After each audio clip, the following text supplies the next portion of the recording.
सिम जोङो मैयासिम 22 आगस्तसिम जों माखासे खामानिखौ मावबोदों आरो बेवहाय गासै जोङो 150 एबसुनि भलन्टियार्सफोर थांदोंमोन आरो बिनि गेजेराव जोङो गुबुन गुबुन हानजा हिसाबै जों राननानै लानानै बेवहाय ओंखाम संग्रानिफ्राय जोंनो बेसाद जगायग्रा जोंनो बावहाय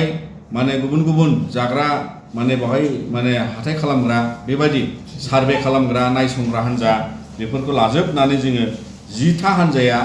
मोनसे हानजायाव 10 मेम्बार्स भलन्टियार्स लानानै जोङो ग्राउन्डआव हाबा मावदोंमोन आरो जि खामानिफोरखौ मावदोंमोन बेवहाय थारैनो गोबां नखरफ्रा बेखौ नेनानै दङमोन मानोना बिथांमोननि न'निफ्राय गोबां बुस्थु बाहायनि बरननो हायाखै एबा बिथांमोननि बायलाजोबनाय हाब्रुजों फबजोबनाय थोरसि लथानिफ्राय लानानै गुबुन गुबुन बेसादफ्रा माने एखेबारे हा सिङाव दंजोबोमोन आरो बेखौनो जोंनि हानजाफ्रा गोबां जावखांनो मोनबाय बिथांमोनखौ सहाय खालामनो मोनबाय न' खाफ्रानो मोनबाय कारेन्ट फाहामनो मोनबाय आरो बेबादिनो गुबुन गुबुन जोङो बावहाय माने गोबांनि गोबां बायदिसिना माने बावहाय जि खामानिखौ बिथांमोना दिन्थिनानै होदों नखर बिगोमाफ्रा जों बेखौ मावबोदों आरो बेवहाय गासै जोङो ओरैबायदि गोख्रों मोनसे बे दैबानाजों लोगोसे हाब्रु खुरखबनाय 9टा गामियाव जोङो हाबा मावनो हादों बे गामिफ्रा जाबाय माजगाव गामि फरजा बस्ति बिहुबर हिलथल होननाय नेपालिकुटि आरो बेवहाय साइथिं खायथि आरो सन्तक बाजार बरमिसिंगाव सनापुर नगर आरो बालिजान बेबादि जे गामिफ्राव जोंनि भलन्टियार्सफ्रा जोङो बाहाय हाबै हाबै बिथांमोननि नखराव अंगनबादि सेन्टारफ्राव नामघराव आरो बेबादिनो स्कुल दङ बेफोरावहाय जोङो माने हाब्रु बुखनाय आरो बायदिसिना बुस्थु बायनायखौ फोसाबना होबोनाय जोङो बेखौहाय मावनो हादों बेजों लोगोसे जोङो नोंथांमोननि गेजेरजों फोरमायनो हास्थायगोन जे जाहाथे जोङो बेवहाय थाहैनाय समाव जोंखौ मदद खालामनाय बै जोंनि केम्प एरियानि गामिनि गागिफोर गावबुराजों लोगोसे गासैबो पन्चायतनि माखासे मेम्बार बिथांमोन आरो बेवहायनो जोंजों माने हेफाजाब होनाय माखासे ससियेल वार्कार गामिनि दङ गामियाव मदद खालामहैनाय सार्भेखौहाय बिथांमोनखौ जोङो साबायखर बावो आरो बेजों लोगोसे जाय नखरफ्रा बेबादि दुखु खैफोदाव गोग्लैबाय बिथांमोनाबो जथेस्थ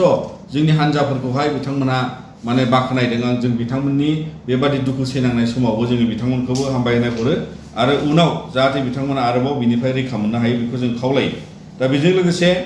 जोङो दुलाराय बर' फरायसा आफादनिफ्राय जोङो नोंथांमोननि गेजेरजों जाय बिथांमोनहा गोसो गुदुङै जाय बिथांमोनहा बै जायगायाव थांनानै अनसायहैनो हायाखैमोन बिथांमोना गोबाङानो जोंनो माखासे बायदि बेसाद बेलसा खदाल आदि दान हरबाय आरो गुबुन गुबुन बेसाद बायनानै हरबाय बेजों लोगोसे गोबाङानो रांनि जोंखौ मदद खालामहरदों जाय जायगायाव जोङो माने गोबाव सम बिथांमोननि मददजोंनो जोङो बावहाय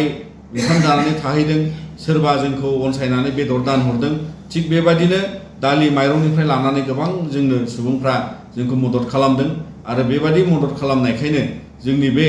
मावथांखिखौ जोङो माने गेबेङै मावफुंबोनो हादों आरो बेखायनो बेवहाय जानायनि बेवहाय थांनाय फैनायनि जोंखौ जेसेबां मदद खालामबाय बयनिसिमबो जोङो गोसो गोरबोनिफ्राय दुलाराय बर' फरायसा आफादनि जानानै बेबादि मोनसे सुबुंथिनि गोनांथियाव बयबो मदद खालामनायखौ जोङो रोजा रोजा हामबाय होनाय होयो आरो जोंनि मावथि हान्जा 15 जिल्लानिफ्राय जोंनि एबसुनि मावथिफ्रा ज' जादोंमोन बिथांमोनखौबो जोङो मिरु एबसुनिफ्राय रोजा रोजा हामबाय होनाय बावहरदों आरो गासैबो जाय बिथांमोना जोंनि बे खामानि मावनायखौ लानानै ससियेल मिडियानो जा जाय बिथांमोना जार्नालिस्ट बिथांमोन आरो गुबुन गुबुन जोंनि मिडियायावहाय जाय बिथांमोना जोंखौ मदद खालामबाय जे बेबादि हाबा मावनायखौ लानानै जोङो बाख्नायनाय मोन्दों बेखौ लानानै जोङो बिथांमोनखौबो रोजा रोजा हामबायनाय होदों जाहाथे बेयो मोनसे सुबुंथिनि नेरसोन हिसाबै दुलाराय बर' फरायसा आफादा बर' माहारियारि बादखौ लानानै जोङो गुबुन बायजोनि दुखु खैफोदाव बेबादि मोनसे मददनि राहाखौ जोङो जेसे हायो जेसे बिथांमोनखौ सहाय खालामनायाव जोङो बे गुसुं समाव जोङो बिथांमोननो बेखिनि हाबाखौ मावनानै फैदों आरो गासै जोङो 209 नखराव बे हाबाफारिखौ मावबोदों आरो बेखौ लानानै जोबोद नखरफ्रा गोजोननाय मोन्दों आरो जोंबो मावबोनानै मदद खालामनानै जोंनि साफ्रोमबो हान्जानि जोंनि साफ्रोमबो भलन्टियार्सआ जोङो बेखौ गोजोननाय लादों मानो दैबानानि मोनसे थासारि होननानै गोबाङा जों सानो नाथाय बियो दैल' फैयाखै बेवहाय 16 फुट दैजों लोगोसे 15 फुट दैजों लोगोसे बेवहाय माने 4 फुट 5 फुटनि हाब्रुआ फैनानै नखरफोरखौ फबलांदों दा बेखायनो जोबोद दुखुनांथाव आरो बेखौ लानानै जानायनि जाहोनाव भारत सरकारा आसाम सरकारा बिनि सायाव उननि समावबो पलिसि लानांगौ एबा राहा लानांगौ बेखौ होबथानायनि मानोना बै जायगायाव जों नुहैबाय जे माने बाहाय गोबां अन्थाइ जावनाय जायो आरो बेजों लोगोसे हाजोआव खयला जावनाय अन्थाइ जावनाय बिनि थाखाय बेवहाय माने हाब्रु जि हामा माथा गोजावनानै फैनाया रासिन जादों आरो हाजोआव ओरैबायदि मोनसे थासारियाव दङ बै जायगायाव जे गोबां फुख्रि बायदि जावनानै दै जमा जानाय दङ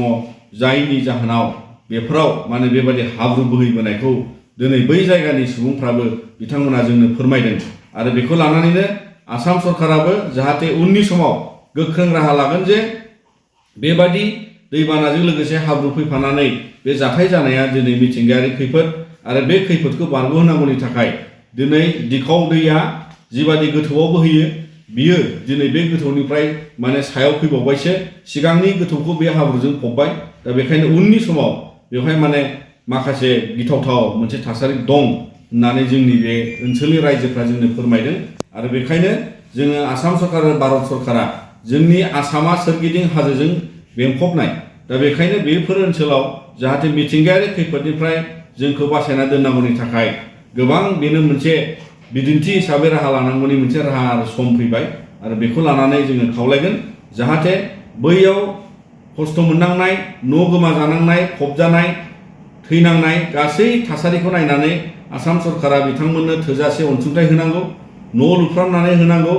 लेखा बिजाबजों लोगोसे रेशन बिथांमोननो जानाय आदारखौ होबाय थानांगौ होननानै जों खावलायगोन बिथांमोना 6 दानसिम बेवहाय जेबो उफाय गैला बेवहाय रेशनबो गैया लेबारनि खामानि मावनानै जानो हाजिरा मावनोबो बेवहाय खामानि गैया रांखान्थिबाबो बिथांमोना दिनै गोलैसोबाय आरो बेखौ लानानै आसाम सरकारा बिनि सायावहाय जाहाथे गेबें मोनसे पलिसि लानानै बिथांमोनखौ मदद खालायो जों खावलायबाय आरो बेखिनि बाथ्राजों जोङो दिनै गासैबो जोंनि बावहाय दुलाराय बर' फरायसा आफादनि मोनदांथिखौ लानानै जि खामानिखौ जों मावनानै फैबाय जों बेफोर जाहाथे आसामाव आरोबाव बेबादि माखासे खैफोद दाफैथों आरो बेखौ लानानै जों दुलाराय बर' फरायसा आफादा बेबादि मिशन हम रेस्किउ एन्ड रेस्ट'र हाबाफारिखौ जोङो जाफुंसारनाय एबा जोंनि मावनायजों जोङो बेखौ माने बिदिन्थि महरै दिनै जोङो आसाम सरकार भारत सरकारखौ बेफोरखौ जाहाथे उननि समाव राहा खालामनायाव जोंनि बेवहाय बाना जानानै बा हाब्रु फबनानै गासै थासारिखौ उदां खालामनो थाखाय बिथांमोना गभर्नमेन्ट पलिसिजों जाहाथे गोथों लामा लायो बेखौ खावलायनानै जोंनि दिनैनि बे नोंथांमोननि गेजेरजों बे जोंनि खामानि मावबोनानै फैफिननायनि उनाव जों बेखिनि बाथ्राखौ नोंथांमोननि गेजेरजों फोरमायबाय।